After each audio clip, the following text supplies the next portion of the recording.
And so when we come across these certain features or offers from the byproduct of that service, we start to account for it, right? Like, ooh, I could really use that $2,000. Ooh, I could use that $6,000. And we start sensing as if we had it. And that's why it's effective. And say, you know what, I had an idea. The reason why I added these up is because I noticed a couple comments from the credit bureaus when I was going through your credit report.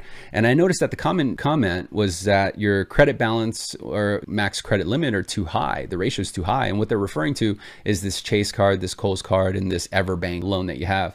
Just out of curiosity though, just so I can make a note here, how much do you send to your Chase card? Right now I start framing why they need me before I go over any rate, fees, or costs, because I need to frame them. Again, it's all within the sound. And ultimately the reason why this works is because you're putting them in a state of mind. You're changing their state. Much like what we use music for to change our state, we can actually change the state of the people we engage with by the sounds we make.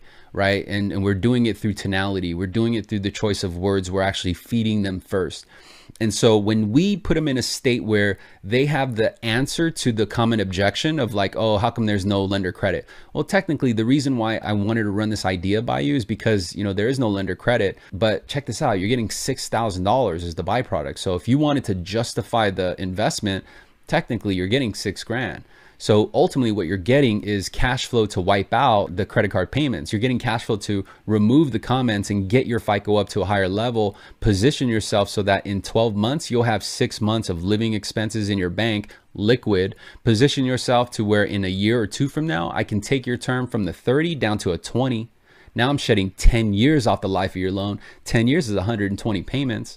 I did the math. That's over $240,000 in lesser savings. Now your focus is in a different state, right? You're thinking about things beyond, oh, I'm only lowering your rate 1/8 of a point, or actually I'm raising your rate, or oh, I'm only lowering your payment by $25.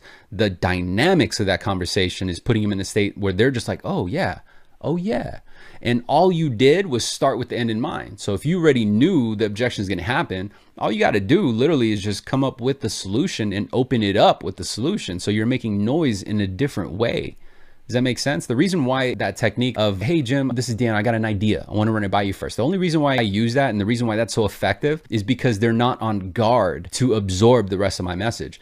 The only reason why I don't announce the rate, fee, and cost or the logistics until the very end is because it is easier for them to digest, because they now look at that as the only way they can get the benefits, the features, basically the offers of that product. And so they're willing to do that in order to secure all the benefits that they've already emotionally bought into. That's how you create urgency. So very likely you're not going to come across the same objection of, oh, let me go and put this off until next year, because they're already bought in. They're bought in before they even ask the rate. You know how many times I make sales and I never even announce the rate?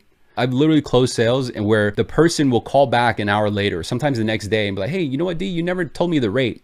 Well, you never asked. And the reason why they never ask is because their focus is no longer on the cost of the rate. You see, the cost and the rate is the product. All I've done is distinguish the difference between a product and an offer. And I've made it sound so good that they already bought into it and they weren't concerned about the price and offer.